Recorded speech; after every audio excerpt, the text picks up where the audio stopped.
বাংলাদেশের ত্রয়োদশ জাতীয় সংসদ নির্বাচনে বিপুল ভোটে জিতেছে বিএনপি।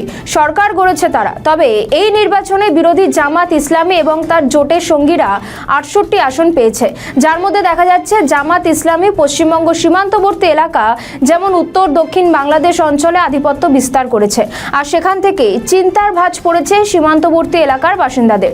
জানা যাচ্ছে মালদা জেলার ১৭২ কিলোমিটার ভারত বাংলাদেশ সীমান্তের মধ্যে এখনো ৩৮ কিলোমিটার এলাকায় কাঁটাতার নেই। সেখানে কেন্দ্রীয় সরকার কাঁটাতারের কাজ করার জন্য রাজ্য সরকারের কাছ থেকে জমি চেয়েছে, কিন্তু রাজ্য সরকারের উদাসীনতার ফলে এখনো পর্যন্ত পুরোপুরি সম্পূর্ণভাবে জমি অধিগ্রহণের কাজ হয়নি বলে অভিযোগ। এদিকে আতঙ্কে ভুগছে সীমান্ত এলাকার বাসিন্দারা। হয়তো কাকা আমাদের আছে, আমরা মেয়ে ছেলেও বাড়তে পারে না, জমিতে আসতে পারে না। ওরা তো গোপনভাবে আসে, গোপনভাবে গরু বাছুর নিয়ে যায়, আমাদের কৃষকদের ক্ষতি হয়। আবার মাঝে মাঝে এই যে মাঝে মাঝে ওরা গরু পার করে নিয়ে যায়, আমাদের ভয় করে। তবে আমরা চাই আজ ভারতবর্ষের আমার প্রধানমন্ত্রী, বাংলার মন্ত্রী যেন আমাকে এই শুভেচ্ছাটা করতে পারে। বাংলাদেশের যে অবস্থা, মৌলবাদী জঙ্গি গঠন, তারা জিতে গেছে, আমরা যেন সেইটুকু ওই যে বাংলাদেশে এখন জামাতরা জিতে গেছে, আমাদের ওই ভয় করতেছে আমাদের কাঁটাতারের বেড়াটা যেন যা অতি শিগগিরই হয়। আমরা এইটুকুই চাচ্ছি কৃষকরা, যে আমরা শান্তিতে বাস করতে পারি, আমরা এই জমি জায়গা নিয়ে ছেলে মেয়ে নিয়ে বাঁচতে পারি, এইটুকু আমরা সুবিধা চাই। হ্যাঁ, এই ধরেন এইখান দিয়ে ওই যে আমাদের ওখানে ধরেন এই ফাঁকাটার ভেতর দিয়ে বেশি যায়। আপনার সাথে কথা বলে তাদের সাথে ফোনে, আজকাল তো ফোনের যুগ হয়েছে বাবা, ওরা তো ফোনে ফোনে কথা বলে। হ্যাঁ, এই কিছুদিন আগে এইখানে আমার ছেলে একটা ব্যাগ পাইছে ওই যে আমার জমিতে, তাতে ওদের ভোটের কার্ড কি কি বাবা পাইছে, জামা কাপড় পাইছে, দিয়ে যে এইখান দিয়ে যায় প্রায়বার, ফসলের ক্ষতি হয়। এই যে শস্য মস্য দেখেন, ওই যে মাত্রা বাংলাদেশে দেখছে, আমাদের একটা গোস্বামী ছিল দীপু দাস, ভালো লোক ছিল, তাকে পোড়াইয়ে যেভাবে মারা হয়েছে, আমরাও সেই কথা সবাই চিন্তা করি। আমাদের বাংলাদেশে হিন্দু মা বোন ভাই সকল রয়েছে, তাদের অত্যাচার না হয়, আমরাও এটা চাচ্ছি যে যেভাবে শান্তি হয়, আমরা কৃষকরা, আমার পশ্চিমবাংলার জনগণ শান্তি পায়, এইটুকুই আমি সবারই ধন্যবাদ জানাচ্ছি। আপনার নাম? আমার নাম শুক্লাল বিশ্বাস, পার্বতীডাঙ্গা বাড়ি। গোটাটাই বেশিরভাগই ফাঁকা, এখান দিয়ে প্রায় অনুপ্রবেশকারী প্রবেশ করে।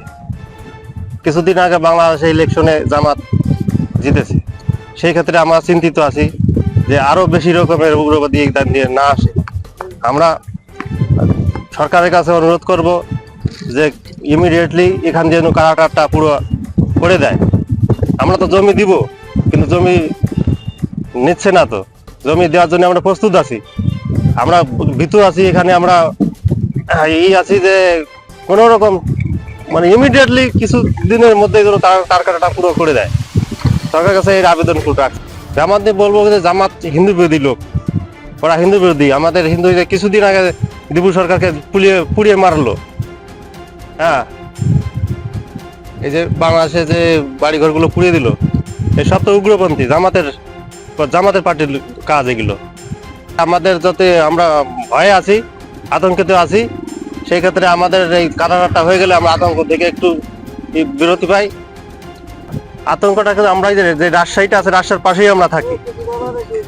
হ্যাঁ, ওরা তো বৃদ্ধি পেয়েছে, আর জামাতেরা বৃদ্ধি পেয়েছে, ভোটে জিতে গেছে মানে বৃদ্ধি পেয়েছে। সেই ক্ষেত্রে আমাদের এখানে অনুপ্রবেশকারী আরো বেশি রকম আসতে পারে, সম্ভাবনা আছে।